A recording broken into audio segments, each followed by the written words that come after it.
Don't look at me like that.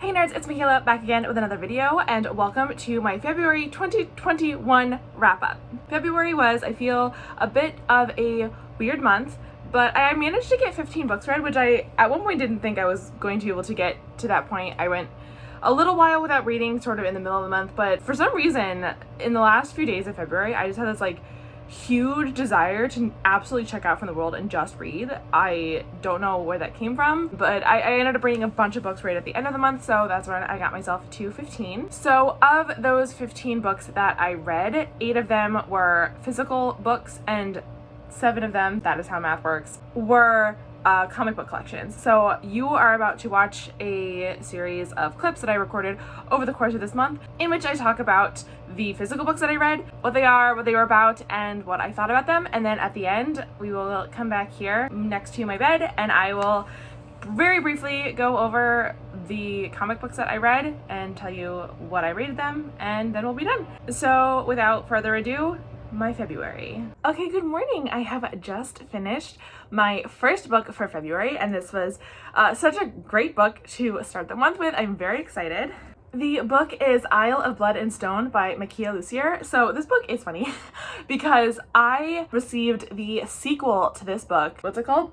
Song of the Abyss, at Yellfest 2018, and then I read it in 2019, read the whole thing, loved it, was like, this book slaps, went to log it on Goodreads, and that is when I learned that I had just read the second book in a series. Possibly just a duology, although I'm not 100% sure about that.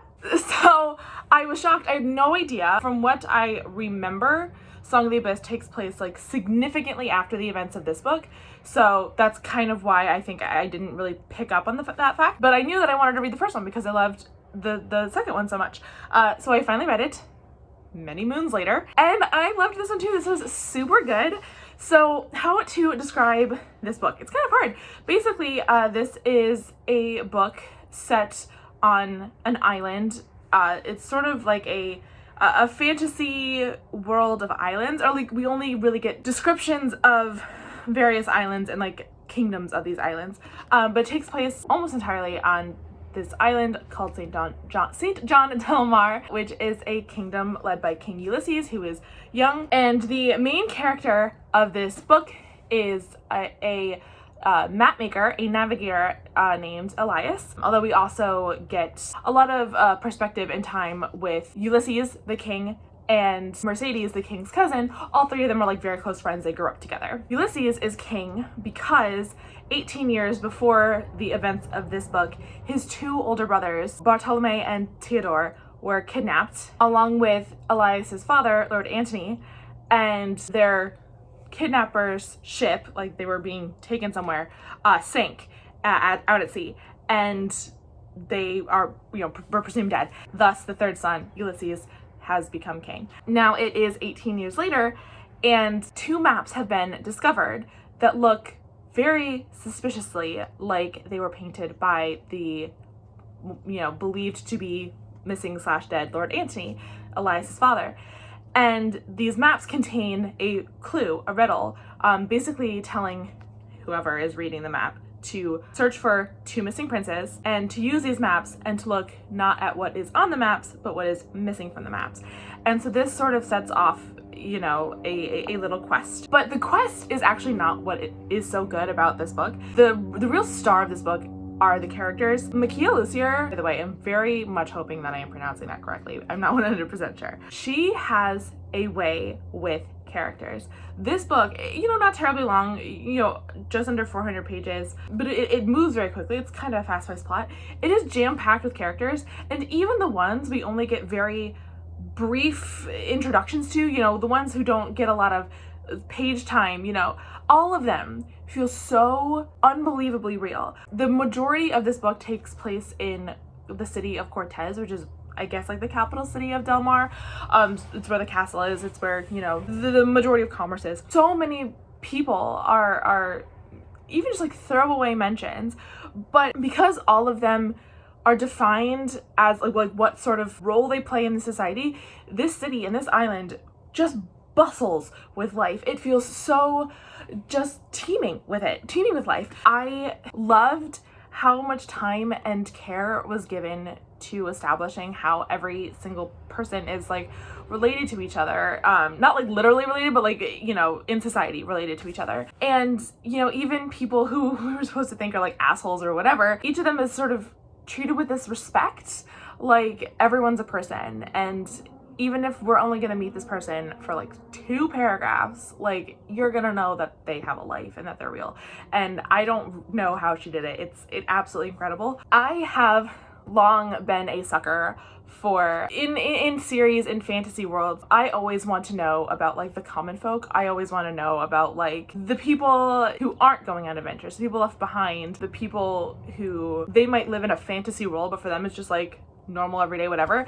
Those are always the people that I want to know most about. And well, I will say that those people are definitely not the focus of this book. I don't know, they feel respected, they feel like their inclusion, even to the small degree that they are included in this, is enough to tell me that the island of Damar is very real for Makiia Lucier, and I loved that. As far as the plot goes, it is very good. I had a hard time putting this down. I loved reading this. It was very easy to read and like keep reading. You know, it clipped along at a very appropriate pace. I will say that this concept of the maps, you know, these 2 maps that contain clues of some kind of riddle, of some kind of mystery. Great idea. I don't know if they were necessarily used to their full potential, particularly towards like the latter half of this book. The maps are hardly even mentioned at all. And I don't know, I just kind of wanted to see that idea explored more. It more felt like the maps were like a device, which I guess they were a device. I don't know. It seemed at the beginning these maps were going to be much more important than they actually were. The language, by the way, that Makiia Lucier uses, I mean, throughout the entire book, gorgeous prose, I mean, just unbelievable. But in particular, any descriptions of maps and map making and the, what's it called, like the navigation, the school of navigation, is that what it's called? I can't remember. Yeah, the school of navigation. You know, this entire like passion and craft of cartography in this world, 10 out of 10. Like, I just fell in love. I felt like I could smell the paint. Like, truly extraordinary writing in general, but specifically for the maps and the map making of it all. But like I was saying, I wanted the maps to be a little bit more important than they were. Sort of by the same token, I predicted early on who the villain was going to be. And I predicted early on the why this villain was doing the things that they were doing or had done the things that they had done. And I was mostly okay with that, right? Like, sometimes I get mad when I predict the end of a mystery, and then sometimes I don't mind it. This was definitely one of those situations where I'm more on the I don't mind it side. But there is a mystery in this book, but it's not really a mystery. So like, I wouldn't read this if you are looking for a mystery. It's more just like it's less of a mystery and more of just like a truth needs to be uncovered, if that makes sense. But I didn't find it terribly difficult to see where it was going. But again, the plot was so good and like so well paced and teetered back and forth between the exciting and the more emotional, like sort of that back and forth. That was so good that I didn't mind that I kind of saw where it was going because I was having so much fun getting there. 2 little things that like, they may or may not bother you. This title is called the Isle of Blood and Stone. Could not tell you what that means. I don't know. Is it Delmar? There is another island that Elias, like, that our characters go to. Is it that one? There's another island, Mondrago, which has been, as a result of the 2 princes being kidnapped 18 years ago, had been conquered by Delmar and is now like a protectorate or a colony. We never go there ourselves, but isn't that the Isle of Blood? I literally don't know what the title of the book means. That kind of bothers me. It definitely feels like the publisher was just like, hey, we need a YA title, so we need a blank of blank and blank. You know what I mean? It's a bad title. And also, the sea serpents. So really the big fantasy thing about this book is just that in the waters around Delmar and like, you know, this whole area of the world are these sea serpents, and they're like water dragons basically. They're huge and they're violent, like they look like this, and they're honestly not that important to the story. I think we see like 2 the entire book, and one of them is only in like 1 scene and doesn't really end up doing any damage. They're just like kind of not that important. Now, if I am remembering correctly, The sea serpents become much more important in the second book, Song of the Abyss, but I did read that, I think, in like the beginning of 2019, so I don't know for certain. But I do know that they are in it. So maybe maybe that's it. They're just sort of like being introduced here and they're gonna be bigger later. I don't know. But I feel like this cover makes a lot of promises that it just doesn't keep. That being said, I really did like this book. I had a great time reading it. It has made me so much more excited to reread Song of the Abyss, which I absolutely plan on doing next. I don't remember Song of the Abyss because I don't remember anything, as has been established on this channel, but I remember having fun reading it, and so this was not a disappointment, even though it came first, and therefore the first book should not be able to be a disappointment when compared with, you know what I mean. Anyway, I gave this 4 stars. I do recommend it, and like I said, the Song of the Abyss, not the, just Song of the Abyss, should be coming out next. Okay, well, it's the next morning. I did not plan on having my next book finished the next morning, but I woke up this morning to take my morning walk around my neighborhood, and it was 32 motherfucking degrees outside. And for all of my Celsius friends, that is 0, literally freezing.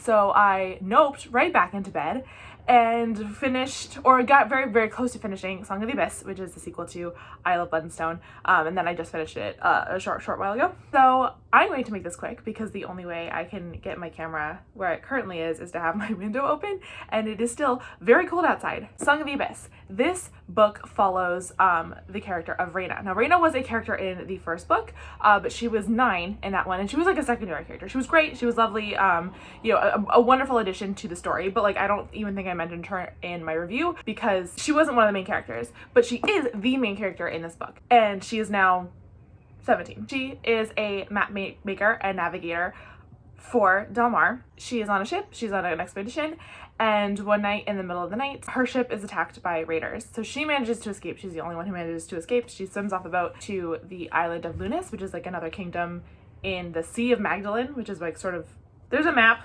Let me show you the map. This is like the whole world. Like this is Del Mar, this is where the first book took place, and then this is Lunis, so this is where she ends up. And she runs into a Lunesian sea captain who then takes her with some other ships back to her ship, and they find out everyone's been taken except for a couple of older or injured sailors, but everyone else has been taken, and the ones who weren't taken were killed. She also finds out that this sea captain who is helping her is actually a Lunesian prince whose father has just died, and so his sister is now queen, and he is now like second in line to the throne. Although the sister has a son, so maybe that's not true.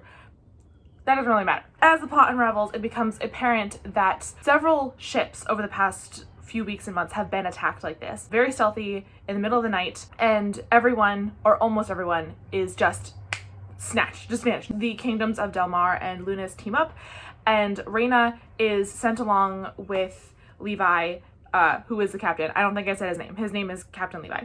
Sent along with Levi and his crew to the mysterious kingdom of Miramar, which is like not even on this map. So hold on, like it's so far away, it's like over here, like it's not even on the map, because they have evidence to suggest that Miramar might be behind these disappearances. So they go. It's a little bit of a journey odyssey situation. There is some romantic tension between Rena and Levi, and then they get to Miramar and things are not chill. Like something is clearly going on in this kingdom, and that is sort of what the book is about, is just figuring out what's going on. Why are these people going missing? Why is everything so fucking weird in Miramar? Why are these people so secretive? And it's sort of like this very, sort of like geopolitical mystery. It was really good. Now this is a book that I was rereading, like I said in my last review, because I accidentally read this first before reading I Love Blood and Stone back in 2019. So as I was reading this, elements of the plot were coming back to me, but I really didn't mind because this is such a good book. This is a genuinely just thrilling, enjoyable story. Once again, the character work is really, really great. Everybody is very complicated. There are very... Why am I dying today? Don't look at me like that. There aren't really any characters who are like absolutely good or absolutely bad. Like everybody's, you know, complicated and makes mistakes. And what I really enjoyed about this one in particular was just how gender played into the plot. People's gender and, you know, the sort of societal differences between men and women were absolutely a factor in I Love Blood and Stone, but in this book, the way that like masculinity just exists as a threat to women's safety is played so well in this book. You know, the main character of Rena, she's, you know, very strong, very intelligent, very capable. You know, she's not a fighter by nature, but she can absolutely take care of herself, you know, and has existed in male-dominated spaces since she was a child. So, like, she knows how to navigate masculinity and, you know, the patriarchy.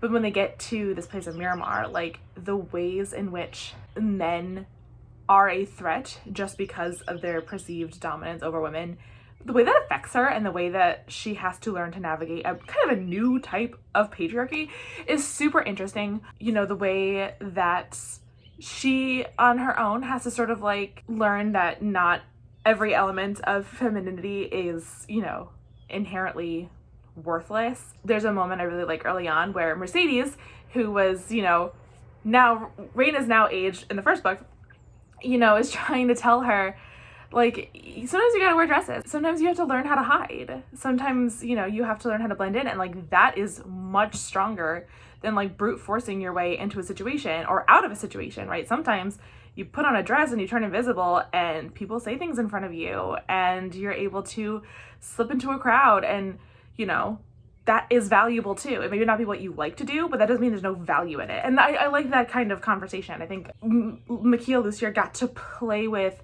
sort of a not like other girls type romantical situation between Levi and Rena, because Rena is not like other girls, but Levi is also like definitely not like other dudes. So like they kind of work together. She had to play with that while also acknowledging that like all women in this book, like every single female character is intelligent and thinks for herself and is strong in a way that works for her. It sort of juxtaposes this idea of not like other girls while actually saying like, actually, they are like, all girls are like this. All girls are smart, and all girls have to figure out how to navigate the system that they are living and operating in, and how that works out for you is fine. Like, that's what women have to do, is figure shit out. So I liked that. I liked that sort of interplay.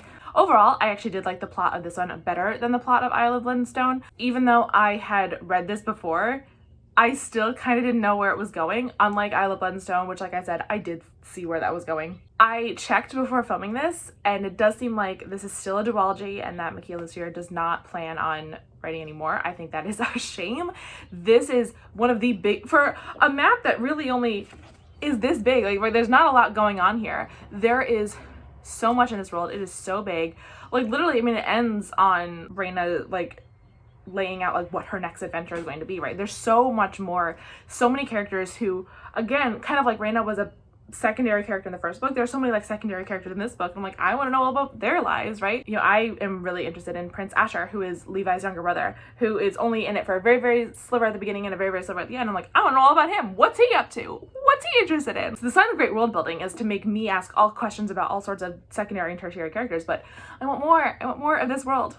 I liked the romance in this better than the romance in the first one as well. The romance in the first one is between Elias and Mercedes, and it kind of felt more inevitable. Like both of them were like fully, it wasn't written this way, but it felt this way, that both of them were fully aware that like we're going to end up together, and we're just like kind of not really interested in it right now until they were interested in it, right? And that felt a little boring. Like there was no tension at all. And in this one, it still had that same, I mean, it still felt like you knew who the couple was, right? You knew that Levi and Rena were like the romantic interests, but it felt like they had to work for it a little bit more, and it felt like they had to like learn more about each other. And I guess it's because in the first book, Elias and Mercedes grew up together, so they were like already friends, so like we as the audience didn't have to see them getting to know each other, whereas like Rena and Levi meet in this, so we have to like, we see their entire relationship from beginning to end, or at least where this book ends, you know what I mean? So in that case, I just found this romance more interesting. Like I said, I found the plot more interesting, so I give this book 5 stars. If I were you, I would not make the same mistakes that I made, which is I would read the first book first and the second book second, just because you can read this one on your own. Reading it now, I can tell that I was missing things the first time I read it. The first time I read it, I was not confused. You know, I did not find out, like I said, that this was the second book in the series until I went to log in on Goodreads, and I was like floored.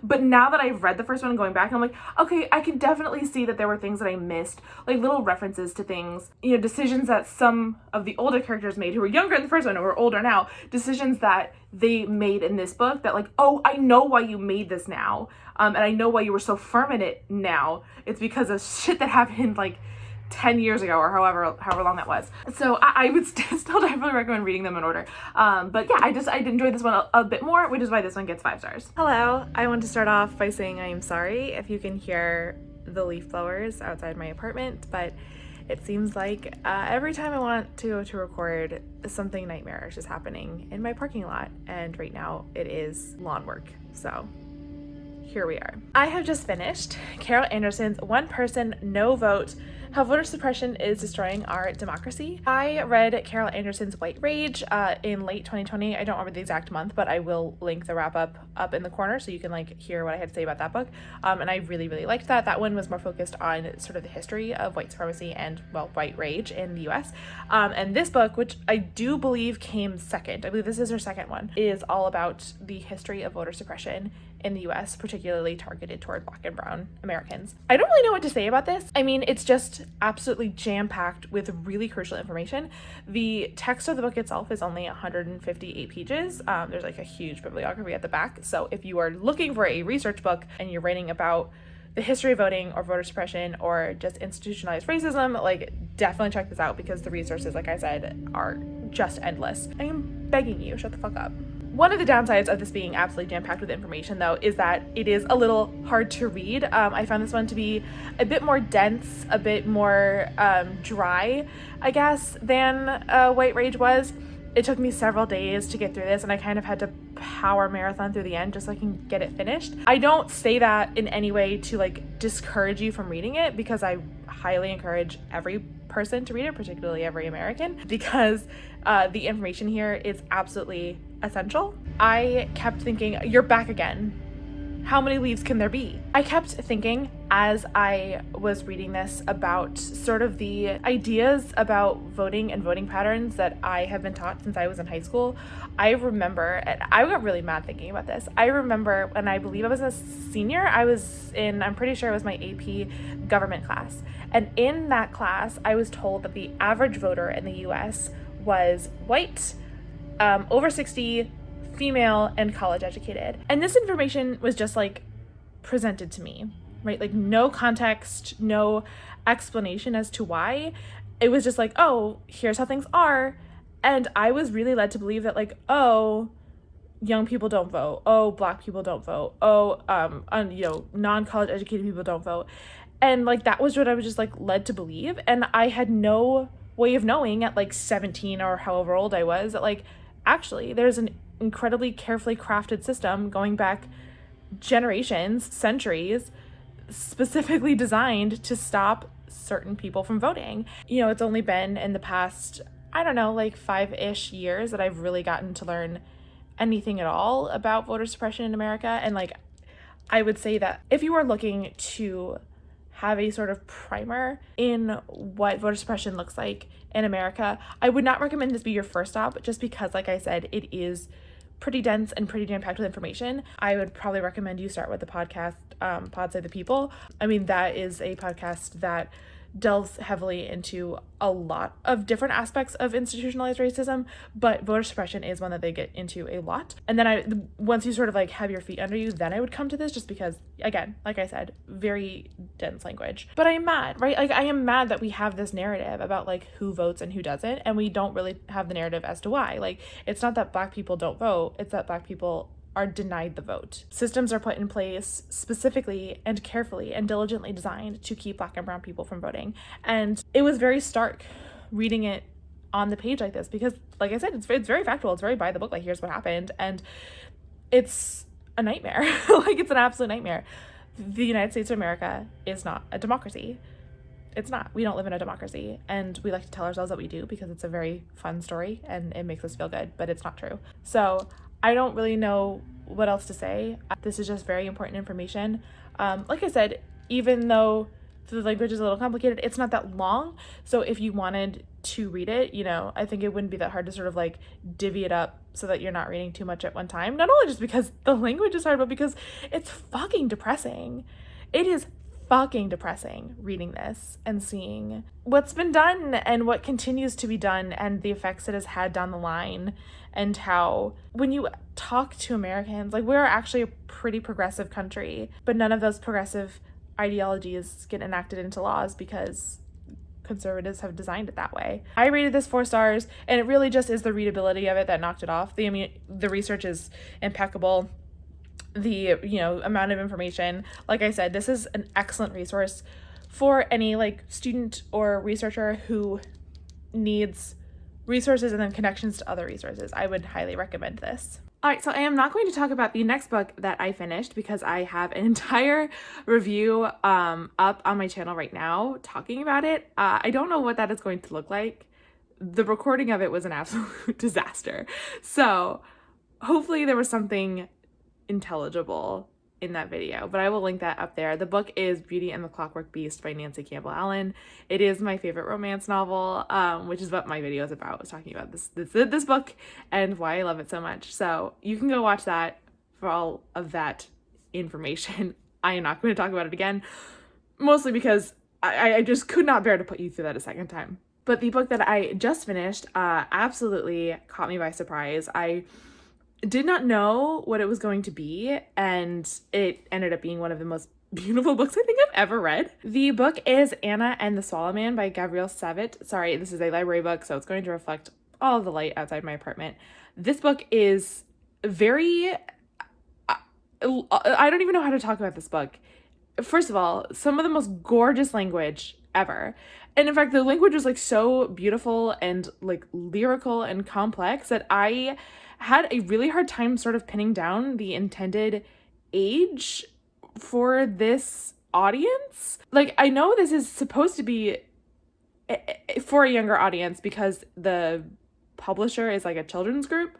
So it's meant for somebody young, but like there were times where like I would have to reread sentences because I'm like, holy shit, I don't even know what he was just trying to say. Like the sentences get like pretty complex. The language is not, for a very young audience. And I mean that in terms of $5 words. I think that there is one swear word, if I am not mistaken. I believe the F word is used once. But there's also like extremely serious and dark themes in here. I should probably tell you what the book is about. The book is about a young girl named Anna who, when she is 6, in 1939, her father goes out for a meeting. They are Polish. He goes out for a meeting of intellectuals at the university he works at, and he never comes home. And the story then follows Anna, who is following a very tall and mysterious and kind of threatening, kind of not man, whom she only knows as the Swallow Man, as he leads them both through Poland during, the war, World War II. And it's about what they see. It's about what they do. This book covers several years. It starts in 39.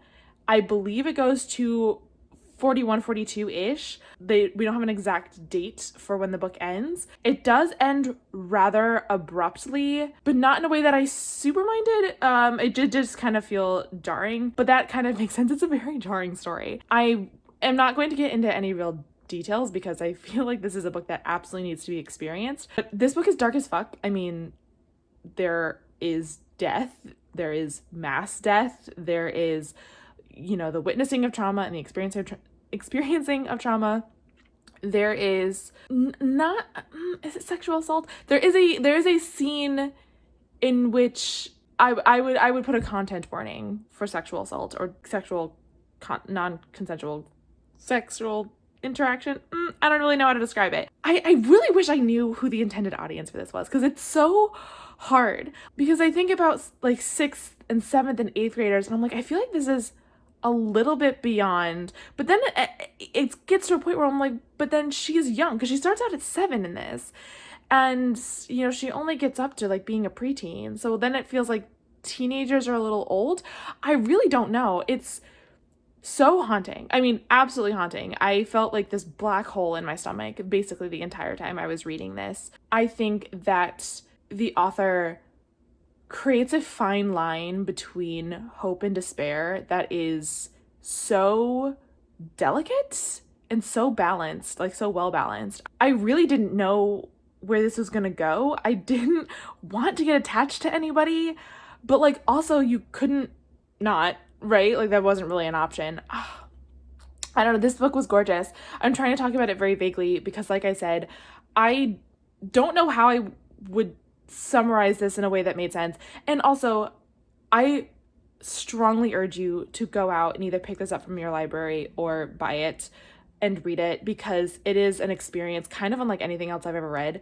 I can't think of any book targeted at some kind of young audience, right? Don't exactly have a good age range for you. I tagged this on Goodreads as both young adult and middle grade because I'm like, it's somewhere in there. I don't really know. But I can't think of a book targeted at a younger audience that is so intelligent, that is so beautiful, like truly just a work of art. There is, oh, let me find it, hold on. Early on, when Anna and the Swallow Man start traveling together, the Swallow Man is sort of setting down rules and expectations for like what their traveling companionship is going to be like. They have this exchange that just like this sort of writing is sort of indicative to me of like the kind of beauty. This book is rife with metaphors, because things are being explained to Anna in a way that she can understand because she's very young, but like the things that are happening and around her are extremely serious and dark and huge. So there's such gorgeous metaphors and allegories in here, and this is one that just like stuck with me, and probably because it was like sort of the first really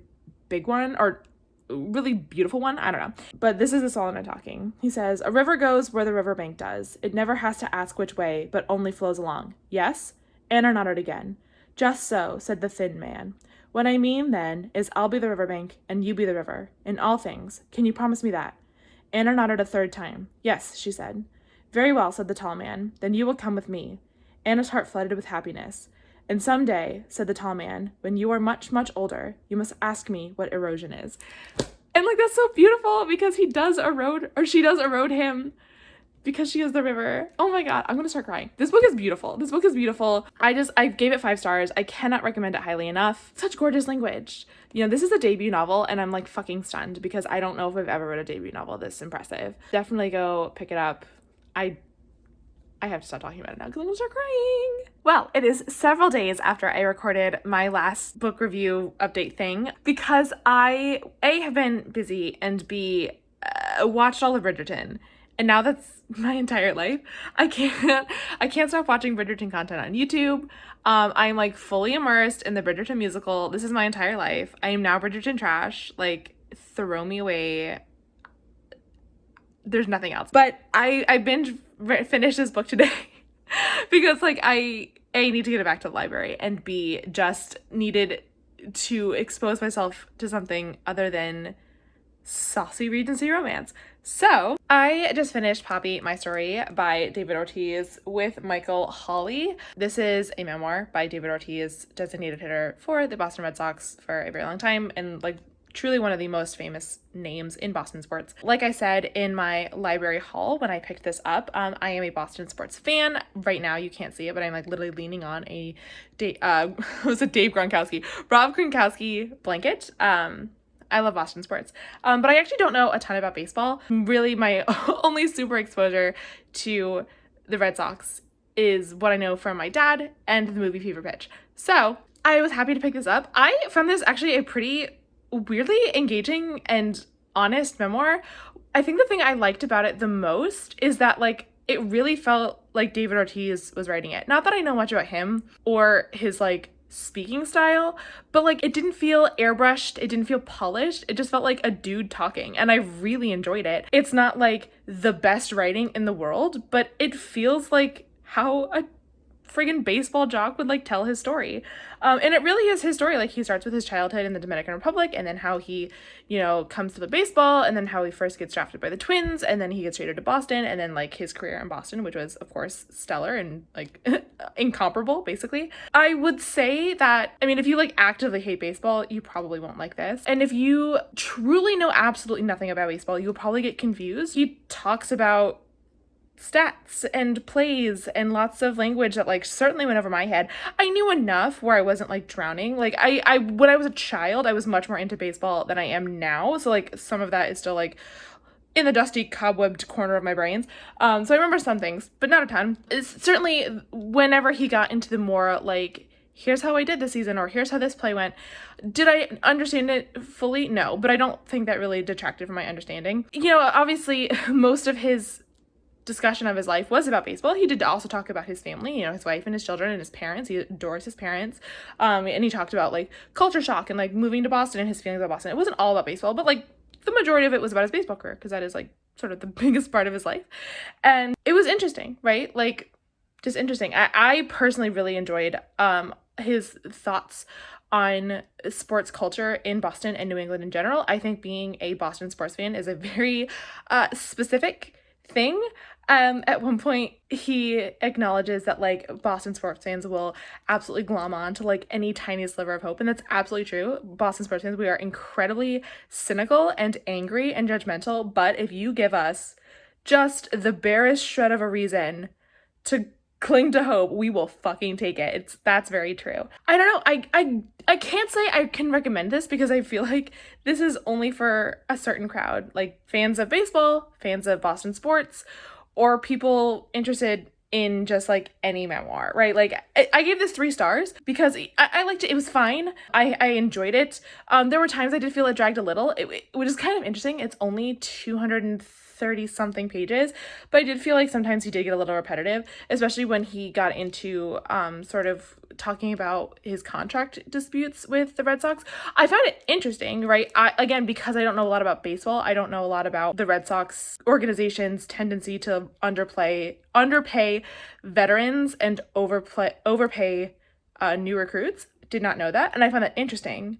I just think he goes on about it a touch too long. Other than that, like it was a solid memoir. It was like well organized. I found his stories to be interesting. I liked his attitude. I liked how sometimes he was not afraid to portray himself in a not always positive light. Like sometimes he was just like, I was a dick here, and I'm like, I appreciate that. Like I appreciate, and like sometimes he was like, I'm a dick here, and it wasn't necessary, and I was like, I was a dick here, but it was necessary. I was standing up for myself, and I enjoyed that. You know, sometimes he was also not afraid to like talk about like what a kind guy he is, and like how much he valued his position as sort of like the dad of the team. I like that as well. It felt honest. Now, is it? I don't know. Like, I don't know this man. I don't know if it's all putting on airs, but it had a ring of honesty to it, where he's just like, it almost felt to me like he was talking out loud, and Michael Holley, who I'm assuming did a lot of like the organizational work and like polishing work, he was just kind of there to like type what PAPI was saying, you know? I don't know. That's just sort of the vibe I got. So, like I said, 3 stars, but like a very high 3. Like I just, it's not quite good enough for me to give it a 4, but like I did enjoy it. It was a good book. And like I said, if this sounds like the kind of book you would like to read, I recommend it. If this sounds like it's not at all in your lane, that's totally fine. Skipping it is not that big of a deal. Book time. Wow, this sun is here. Hello. Okay. Hi. It's very early morning. This window faces the east, and the sun is actively attacking me. Time to talk about a book. I just finished The Irish Country Doctor by Patrick Taylor. This is a book that I picked up at my library. It was I literally just saw it on a shelf and like, that looks good, and I picked it up, and I was right. This is a very, very cute book. It is, I mean, it's exactly what it sounds like. It is a book about an Irish country doctor. It takes place in, I think, 64, possibly 69. Can't remember. Not gonna look it up. The main character is a 24-year-old doctor named Barry, what is his last name? Laverty. He has just finished medical school, and he is sort of like trying to figure out what he wants to do. If he wants to become a general practitioner or if he wants to specialize in something. So he has traveled to this tiny town of Ballybucklebeau in what is now Northern Ireland. Or maybe it is Northern Ireland here. I don't know much about Irish history, so I don't know if the split between Northern Ireland and Ireland has happened yet. It's an incredibly tiny town, and he decides to work for a while for the town doctor, whose name is Dr. Hold on, I got it. Dr. Fingal Flaherty O'Reilly. And when he first meets Dr. O'Reilly, he is incredibly gruff and seems to be like absolutely terrible at being a doctor. He has weird bedside manner and will just like give patients placebos. He's just a very strange doctor, very strange relationship to his patients. And over time, Barry comes to learn that like the town doctor's role, and now his role as like the second town doctor, is not just to heal people, but it's sort of to like act as almost like the community dad or grandpa. I can't describe how lovely this book is. It's just so sweet. If you have ever read a Fanny Flagg book, this gives me that kind of feels. It's just like small town Irish life, the crazy ass people who live in a small town, and like all of their problems and how they relate to each other, and you know what they come, you know, knocking at a doctor's door for. It's just lovely. It is just lovely.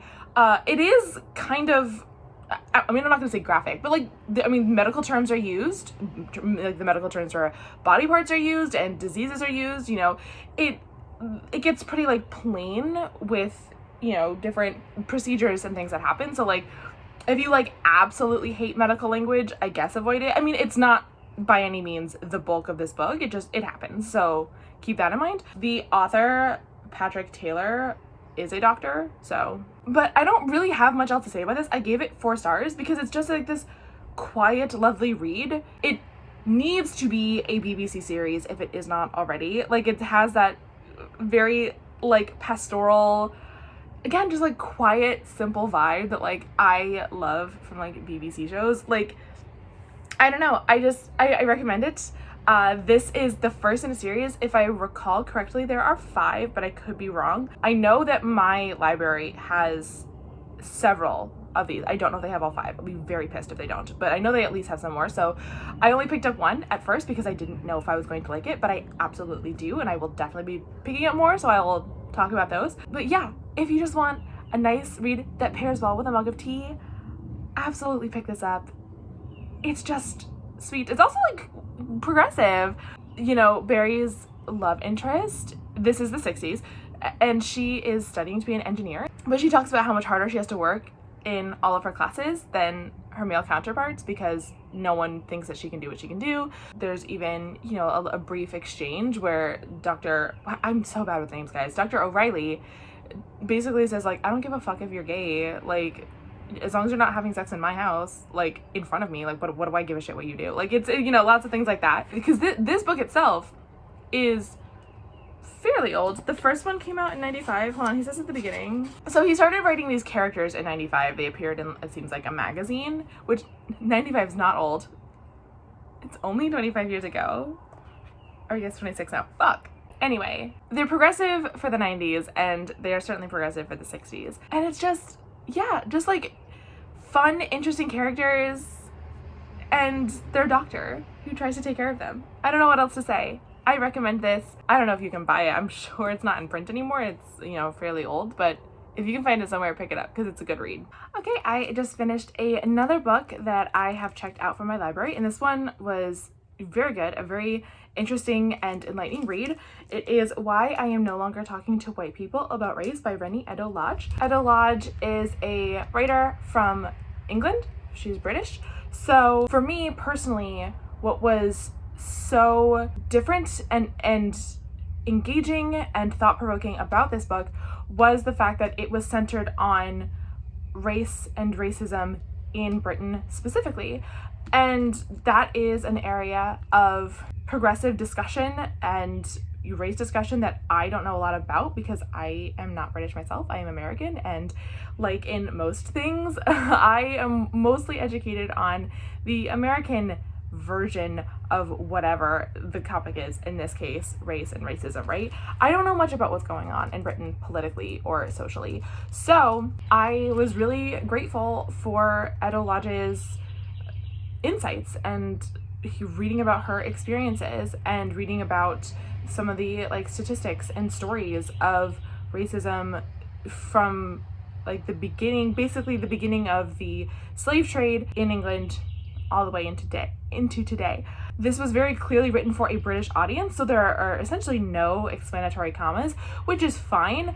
There were definitely things that went over my head, or things that like I could sort of had to like figure out what the American analog would be, which is fine. Again, this is not written for me, so that's fine. I was okay with, you know, having to recontextualize for myself. As far as like more theoretical texts go, I don't know if I would call this theoretical, but as far as like nonfiction texts about sort of sticky topics like race and conversations about race and theories about race go, this one was fairly easy to read. You know, I started this yesterday and I finished it this morning. It wasn't that difficult. It's only 224 pages and there's only 7 chapters.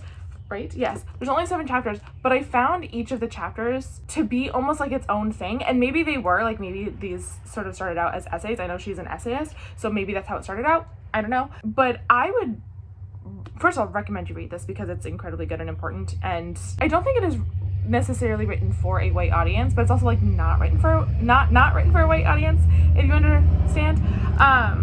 But like, for example, so the chapters are histories, which like I said is sort of like a historical reckoning of race relations in the UK. The system, which is about sort of structural racism and like what that means and what that looks like. What is white privilege? Fear of a black planet. The feminism question, race and class, and there's no justice, there's just us. And you could really take any of those chapters sort of out on its own, and it could become its whole book. In fact, there definitely are books on each of those subjects, like race and feminism, race and class, etc. I found this very helpful for thinking about how I want to structure my own conversations and my own arguments about race when talking to other white people, because it can be hard sometimes to know not the right thing to say, but almost like what the important things are, right? Like what parts of this racist ideology or what parts of this internalized bullshit, right? Like what parts of it are like worth attacking and what parts of it are just, you know what I mean? Like it's hard to know where to focus. And then once you even figure that out, like what's the appropriate thing to say or what's the most effective way to make that argument. And that's not the purpose of this book, but I just found the information in here helpful for thinking about that, right? Like she very succinctly like makes some points that's like, oh, I could just like this paragraph, like this one paragraph that's like maybe, I don't know, 10 lines is just exactly what needs to be said, right? And if, you know, I gotta file that away for the next time someone tries to come at me with some crap that I know isn't true. For me, the most interesting chapter, and definitely the most helpful and challenging, was the feminism question, which is a chapter about intersectional feminism and why a lot of feminist discussions and pieces and spaces are so deeply entrenched in white solidarity. It is so easy for white women to recognize when some gender-based bullshit is going on, but the second like race is involved, they don't want to hear it, they don't want to think about it, they don't want to acknowledge that truth. I feel like I was very fortunate to sort of come of age in the Tumblr era, where like a lot of people, you know, in their teens and 20s were having these conversations in real time and sort of like educating each other and challenging each other in real time. And while I don't know what it was like to maybe have been a person of color, specifically like a black person on Tumblr in that era, so like it might have been a lot more toxic and terrible, I don't know. But for me, I got to watch and participate in these types of conversations at a very formative time in my life. And those conversations included intersectionality. I'm like almost positive I saw the word intersectional like for the first time on Tumblr. I feel like this is sort of the grown-up version of that. This chapter and this book in particular is like the grown-up version of the conversations that I personally have been witness to and part of, you know, since I was 15, 16, 17, right? I recommend this. I gave this 4 stars. I definitely recommend this, particularly for white readers, even though, you know, she's no longer talking to white people about race. There are things that white people absolutely need to hear in here. Yeah, I don't really have else to say. I recommend this. This is very good.